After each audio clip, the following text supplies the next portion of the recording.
Bom, pessoal, a pergunta da aula de hoje é: o jurista tem o dever de filosofar? É uma provocação que eu estou fazendo para vocês. Eu trouxe como materiais de aula o texto do Robert Cover, que é um jurista que eu gosto bastante. Ele morreu muito cedo, né? Morreu com 50 e poucos anos, não, com acho que 46 anos. Era professor em Yale, né? E também um vídeo longo do professor Tércio Sampaio Ferraz. Ele está dividido em 5 partes, é uma aula na verdade, né? Ele está dividido em 5 partes, porque eu acho que é aquela época que o YouTube só permitia 15 minutos, não sei se vocês lembram disso.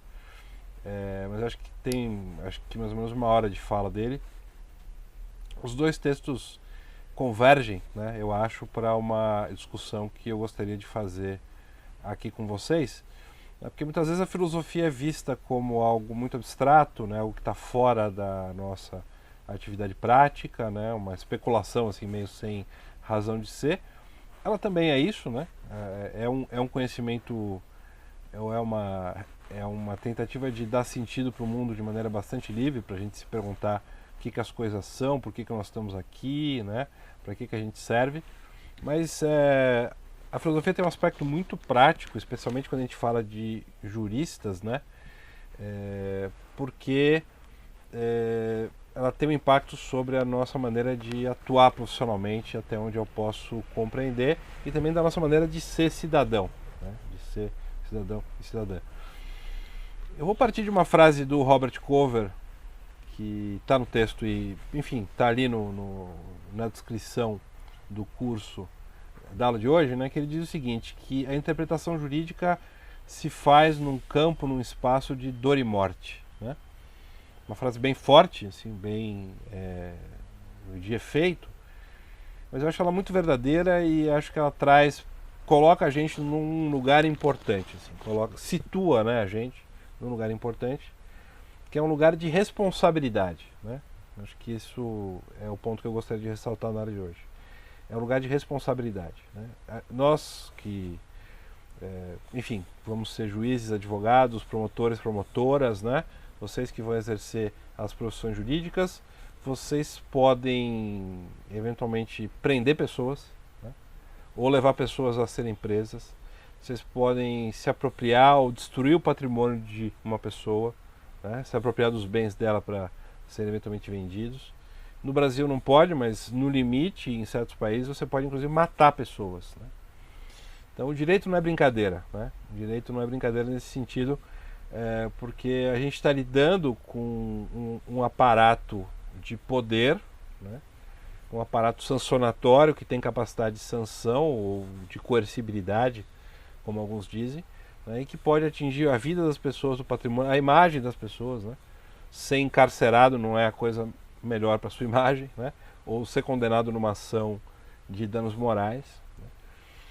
Isso faz com que a gente precise exercer a atividade com muita responsabilidade e também refletir sobre ela o tempo todo.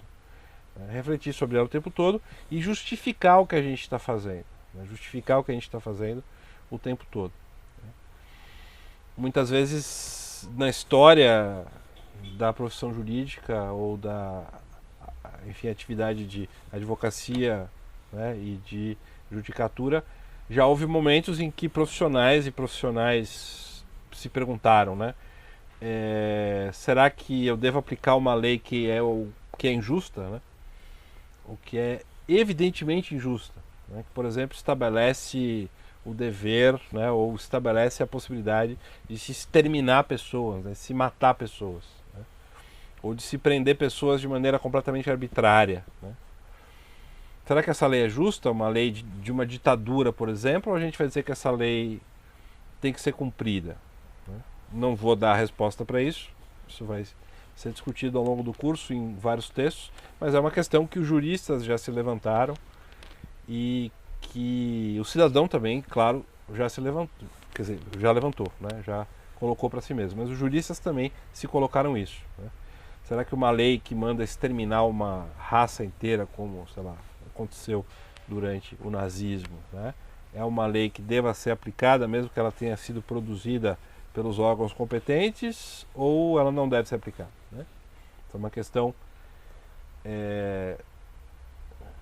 que nos leva ao pensamento filosófico, né? Que nos leva a nos perguntar o que é o direito. Será que o direito está só nas leis? Será que o direito é alguma coisa além disso?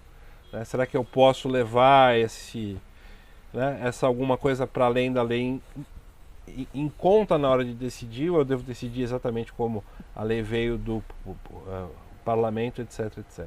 Né? Em outro sentido, ou num outro espaço de discussão, também a gente pode dizer o seguinte, quer dizer, existe, de uma certa maneira, o texto da lei, né, que está ali, mas esse texto normalmente ele é interpretado, né? Ele recebe interpretações as mais variadas ao longo do tempo, e há situações em que a interpretação evolui, inclusive transformando de maneira radical o sentido da legislação. Né? Isso é relativamente comum, acontece. Né? Determinadas regras deixam de ser aplicadas ou passam a ser aplicadas com um sentido diferente. Aí a pergunta é, será que é razoável fazer isso? Né? Será que o direito não tem que estar presente no texto legal, que deve ser aplicado de maneira, né, fria e textualista?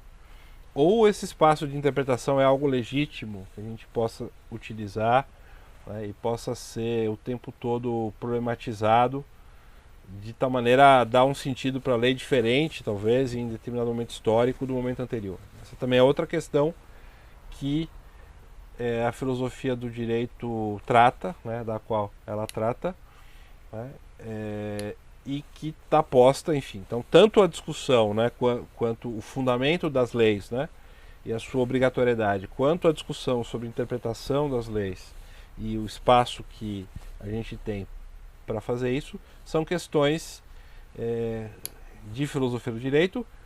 E aí vem a frase do Robert Cover, né? Tudo isso, toda essa discussão se faz num espaço de dor e morte. Né? A gente não está discutindo esses problemas apenas pelo amor ao saber.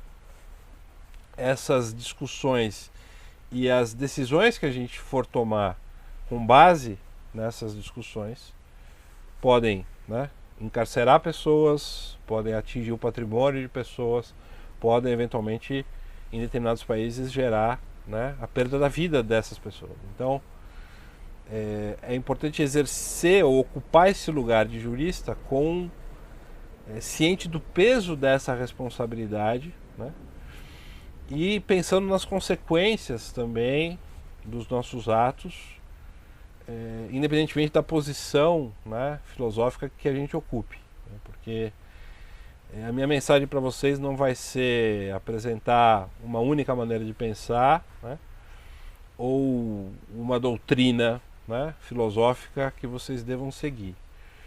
O curso é estruturado, inclusive eu já falei isso no meu primeiro vídeo, né, para vocês tomarem contato com várias posições e se identificarem ou não. Inclusive eu quero ouvir de vocês, eu quero ouvir qual é o autor que vocês gostaram mais, qual que vocês gostaram menos, qual que vocês se identificaram ou não.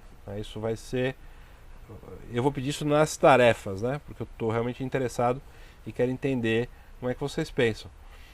Mas enfim, o que eu espero de vocês é que vocês, caso se identifiquem com um outro autor, né, sejam capazes de se justificar, argumentar, explicar, né, tanto para vocês quanto depois para os seus jurisdicionados ou para a sociedade como um todo, né, ou para a esfera pública, né, se vocês forem juízes, cada vez mais o juiz aparece na esfera pública, promotores, defensores, etc. Por que vocês tomaram certas decisões, né, quais são as razões para isso? Vocês precisam explicar isso para a sociedade e também para vocês mesmos, né, para a gente conseguir dormir tranquilo, sabendo que tomou uma decisão que pode não ser aceita por 100% das pessoas, né, mas que está justificada, tem uma razão de ser e é uma razão sólida, né, é uma razão, enfim, com um fundamento firme. Né. Esse é o meu ponto, essa é a minha discussão da aula de hoje. Espero que vocês se divirtam aí com os materiais e a gente volta a conversar adiante. Tá bom? Abraço para vocês e boa semana.